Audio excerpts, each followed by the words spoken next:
Video ఇంకా ఎక్కువ మందికి రీచ్ అవ్వాలంటే మీరు కామెంట్స్ పక్కన ఉన్న హైప్ అనే బటన్ కనుక ప్రెస్ చేశారంటే ఖచ్చితంగా ఈ వీడియో ఇంకెంతో మందికి రీచ్ అవుతుంది. ఈరోజు ఈ వీడియోలో వృశ్చిక రాశిలో జన్మించిన వాళ్ళపై రాహు గ్రహ ప్రభావం ఎలా ఉంటుంది అంటే నార్మల్గా ఏంటంటే వృశ్చిక రాశిలో జన్మించిన విశాఖ నక్షత్రం 4 పాదాలకు కానీ అనురాధ నక్షత్రానికి కానీ జ్యేష్ఠ నక్షత్రం వాళ్ళకి కానీ రాహుమాదశ వచ్చే అవకాశం చాలా తక్కువ, వచ్చిన చాలా చివరికి అనమాట. అంటే 60 ఏళ్ళు 70 ఏళ్ళు వచ్చిన తర్వాతే వచ్చే అవకాశం ఉంటుంది.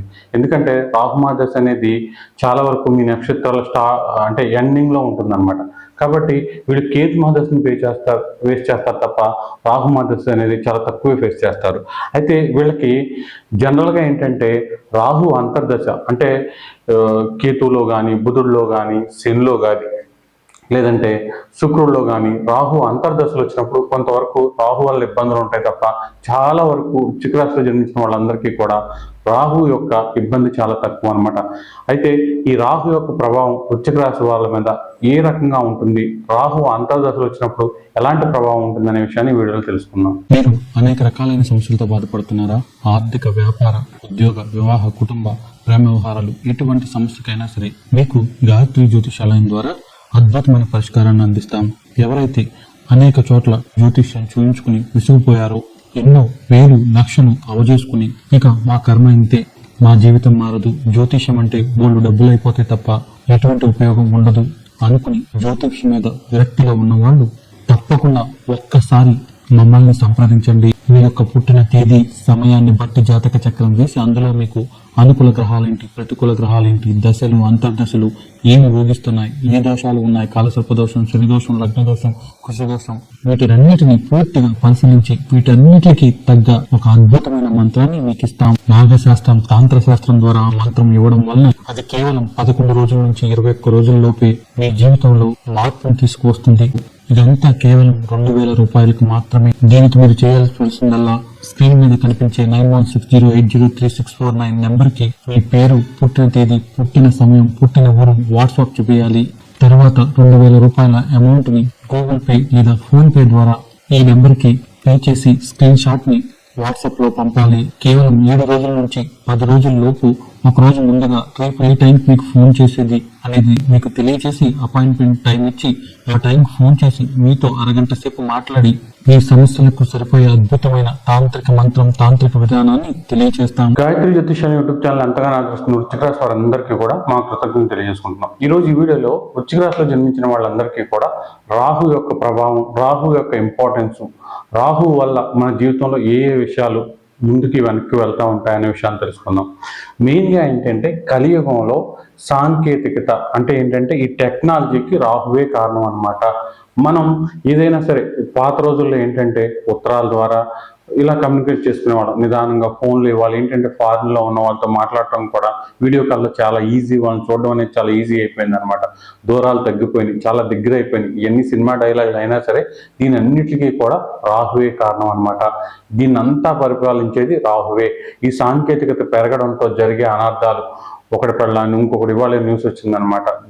భర్తని ప్రియుడితో కలిసి చంపేసిన భార్యలు, భార్యని చంపేసిన భర్తలు, వీటిలన్నిటికీ అంటే ఇదివరకు రోజుల్లో లేవంటే అప్పుడు రాష్ట్రానికి 2-3 కేసులు ఉంటే ఇప్పుడు జిల్లాకు 10 కేసులు ఇలా ఉండడానికి కూడా కారణం రాహువే అనమాట. అంటే ఒక శరీరంలో ఉండాల్సిన దానికంటే ఎక్కువ కామానికి, ఇష్టం వచ్చినట్టుగా ఇది ఫోన్ రావడం వల్ల కదా ఇదంతా ఎక్కువైంది. అవైలబిలిటీ రావడం, డిఫరెంట్ యాప్స్ రావడం, అవకాశాలు పెరిగిపోవడం, చాలా వరకు వీటిలన్నిటికీ కూడా రాహువే కారణం అనమాట. అంటే డైరెక్ట్గా ఇండైరెక్ట్గా జరిగే అన్ని అనర్థాలకి రాహువే కారణం. టెక్నాలజీని ఎంత చక్కగా ఉపయోగించుకుంటున్నామో, డబ్బులు సంపాదించుకుని ఉపయోగిస్తున్నాము, అలాగే హ్యాకర్స్ అందరూ కూడా ఆ డబ్బులు కొట్టేయడానికి అదే టెక్నాలజీని ఎంత చక్కగా ఉపయోగిస్తున్నారో చూస్తూ ఉంటాం అనమాట.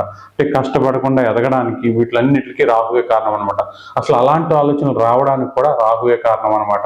ఇప్పుడు ఒకప్పుడు కొంతమంది అంటే కొన్ని బంధాల మధ్య ఎంతో స్వచ్ఛత ఉండేదన్నమాట. ఆ బంధాల్లో కూడా ఇల్లీగాలిటీ, దరిద్రాలు పుట్టడానికి కూడా రాహువే కారణం అనమాట. అయితే నెగిటివ్ సైడ్ పక్కన పెడితే positive side of the Rahu ఏంటంటే ఎప్పుడైనా సరే వృశ్చిక రాశి వారికి అధిపతి అయిన కుజుడు, అలాగే నక్షత్రాధిపతి అంటే విశాఖ నక్షత్రం 4 పాదం అయితే గురువు, అలాగే అనురాధ నక్షత్రం అయితే శని, అలాగే జ్యేష్ఠ నక్షత్రం అయితే బుధుడు.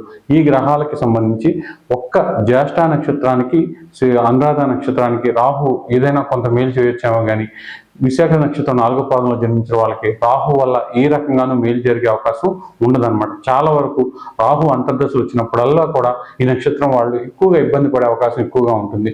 ఇక జ్యేష్ఠ నక్షత్రం, అనురాధ నక్షత్రం వాళ్ళు ఇక అద్భుతమైన విజయాలు పొందుతారంటే పర్వాలేదు అన్నట్టుగానే రాహుమాదశ అనేది వచ్చే అవకాశం ఉంటుంది. అయితే వృశ్చిక రాశి వాళ్ళకి రాహుగ్రహ ప్రభావం అనేది చక్కగా ఉండాలంటే ముందుగా ఏంటంటే ఎప్పుడైనా సరే రాహు అంతర్దశ వచ్చినప్పుడు వీళ్ళు ఏదైనా మార్పును ట్రై చేయడం మంచిదన్నమాట. చాలా వరకు వాళ్ళు ఏదైనా పెద్దది సాధించాలంటే ఉద్యోగం నుంచి వ్యాపారంలోకి మారడం, వ్యాపారంలో ఇంకో కొత్త వ్యాపారానికి మారడం, లేదంటే కొంతవరకు వ్యాపారాన్ని ఇంకా బాగా విస్తరింపజేయడం, కొంత టెక్నాలజీ ఉపయోగించుకుని అడ్వర్టైజింగ్ ఉపయోగించుకుని బాగా ఎదగడం, ఇలాంటి ప్రయత్నాలు చేస్తే తప్పకుండా మేలు జరిగే అవకాశం ఉంటుంది.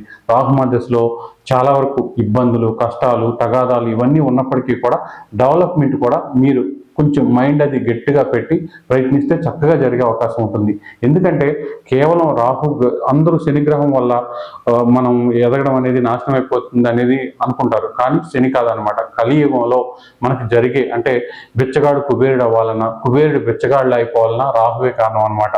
ఎంతో పేరు ప్రఖ్యాతులు తెచ్చుకుని ఎంతో మంచి స్థాయికి వెళ్ళి చనిపోయే టైంలో ఊరేసుకు చనిపోవడం, లేదంటే మొత్తం ఏమీ లేకుండా జీరో అయిపోవడం, ఒకప్పుడు పెద్ద పెద్ద సంస్థలు నడిపేవాళ్ళు ఒక ఇంటికే పరిమితం అయిపోవడం, ఎవరితో మాట్లాడకుండా ఎవరు చుట్టూ లేకుండా అయిపోవడం, ఇదంతా కూడా అనమాట. అంటే సీన్ మొత్తం రివర్స్ అయిపోవడం, తలకిందులు అయిపోవడం, వీటిలన్నిటికీ రాహువే కారణం అనమాట. కాబట్టి చాలా వరకు అంటే వృశ్చిక రాశి వాళ్ళకి రాహుమదశ వచ్చినా రాకపోయినా ఈ బుధుల్లో కానీ, శుక్రుల్లో కానీ, కేతువులో కానీ, గురువులో కానీ, కుజుల్లో కానీ, రవులో కానీ ఇలా రాహు అంతర్దశ వచ్చినప్పుడు అంతా కూడా కొంతవరకు జాగ్రత్తగా ఉండటంతో పాటు మీ మార్పులు అనేవి ఆ టైంలో చేసుకుంటే, ఏదైనా పెద్ద పెద్ద పనులు అనేవి ఆ టైంలో చేసుకుంటే ఖచ్చితంగా జరిగే అవకాశం ఉంటుంది.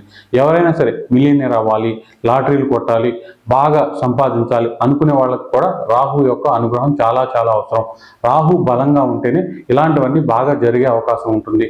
కాబట్టి అంటే అన్ని దేవుళ్ళని వదిలేసి రాహు యొక్క ఆరాధన చేసుకుంటే సరిపోతుంది కదా, మనం ఏది అనుకుంటే అది సాధించవచ్చు కదా అనుకుంటే చాలా వరకు తప్పు అనమాట. రాహు అనేవాడు చాలా వరకు అంటే మెటీరియలిస్టిక్ వరల్డ్ అంటే లగ్జరీ లైఫ్కి ఈ మనకి ఏదైతే తిండి, వస్త్రాలు ఇవి కాకుండా తిరగడాలు, తిరుగుళ్ళు, మందు, అమ్మాయిలు, అబ్బాయిలు ఇలా ఇష్టం వచ్చినట్టు వెచ్చలవిడితనాలు వీటికే రాహు కారణం అనమాట. కాబట్టి మిగతా గ్రహాలు చాలా వరకు ఇంపార్టెంట్ అయినప్పటికీ ఇప్పుడు సమాజంలో మనకి ఎవరైనా సరే మీ ఇల్లును బట్టి, మీకున్న అంతస్తులను బట్టి, మీకున్న కార్లను బట్టి, మీరు వేసుకునే బ్రాండెడ్ బట్టలను బట్టి విలువిస్తున్నారు. కాబట్టి అంటే మనం చూసే చూపు మారిపోయింది. మంచిదనం, మట్టిగడ్డ ఇవేవి ఎవరికి అక్కర్లేదు. కేవలం ఆడంబరాలు, ఆ వ్యక్తికి ఉండే డబ్బే వెనకాల ప్రధానంగా అవుతుంది. కాబట్టి రాహు ఇంపార్టెంట్ అవుతుంది అనమాట. అలా నేను చూడను, అలా మనుషుల్ని నేను అలా చూడను, వాళ్ళ మనసును బట్టి మనిషిని ఆదరిస్తాను, వాడికి ఏమున్నా లేకపోయినా పెళ్లి చేసుకుంటాను ఇలా అనుకునే వాళ్ళందరి మీద కూడా రాహు గ్రహం ఎఫెక్ట్ అనేది జీరో. వాళ్ళని రాహు గ్రహం ఏమీ చేయలేదు. రాహు గ్రహం ఎఫెక్ట్ ఏంటంటే కోరికలు అనమాట. విపరీతమైన కోరికలు. కోటిని 10 కోట్లు చేయాలి, లక్షను 10 లక్షలు చేయాలి, పెద్ద పెద్ద కార్లు కొనుక్కోవాలి, ఒక కారు ఈ కారు నుంచి ఇంకో కారుకి వెళ్ళిపోవాలి, ఇల్లు నుంచి ఇంకో 4 ఇళ్ళు కట్టేయాలి. ఈ కోరికలను ఉన్న వాళ్ళందరూ కూడా రాహు మాయలో పడిపోతారు. వీళ్ళని చాలా వరకు రాహు ఉన్న స్థానాన్ని బట్టి వాళ్ళని ముంచాలో లేకపోతే తేల్చాలో రాహు డిసైడ్ చేస్తూ ఉంటాడు.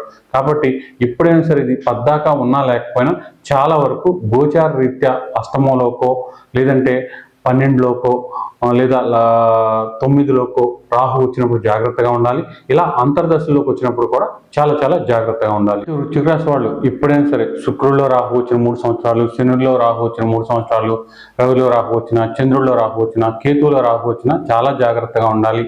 ఈ టైంలోనే మీ సాఫీగా వెళ్ళిపోయే జీవితంలో యాక్సిడెంట్లు అవ్వడం, సర్జరీలు అవ్వడం, ఫైనాన్షియల్గా తలకిందులు అవ్వడం, ఐపీలు పెట్టడం, ఒకసారిగా ఈ వ్యాపారాల వాటిల్లో దివాళా తీసేయడం, డబ్బులు వేరే వాళ్ళు మోసం చేయడం, మనకు వచ్చేస్తున్నాయి అనుకున్న డబ్బులు ఒకసారిగా ఆవిరైపోవడం, ఇలాంటి దారుణమైన పరిస్థితులన్నీ కూడా ఈ రాహు అంతర్దశలో ఎక్కువగా ఉండే అవకాశం ఉంటుంది. ముఖ్యంగా ఎక్కువగా అనురాధ నక్షత్రం వాళ్ళకి అలాగే విశాఖ 4వ పాదం వాళ్ళకి ఇది ఎక్కువ ఎఫెక్ట్ ఉండే అవకాశం ఉంటుందన్నమాట. అయితే జ్యేష్ఠ నక్షత్రం వాళ్ళు ఫస్ట్ నుంచి కూడా వాళ్ళు ఏంటంటే కొంతవరకు పిసినాతనంగా ఉండడం కానివ్వండి, వాళ్ళు ఎక్కువ కష్టాన్ని తప్ప అదృష్టం చాలా వరకు తక్కువ ఉండడం, వాళ్ళ భార్యలో లేకపోతే వాళ్ళ చేతుల్లోనే ఎక్కువగా వాళ్ళ జీవితం అనేది ఉండడం, అంటే వేరే రకంగా కాదు, వాళ్ళ తల్లి చేతుల్లోనో వీళ్ళ చేతుల్లోనే ఉండడం, ఎక్కువగా వీళ్ళు దీన్ని నడిపించడం వలన రాహుమదస్ ఎఫెక్ట్ అనేది ఎక్కువగా జ్యేష్ఠ నక్షత్రం మీద ఎక్కువగా ఉండదని చెప్పాలి.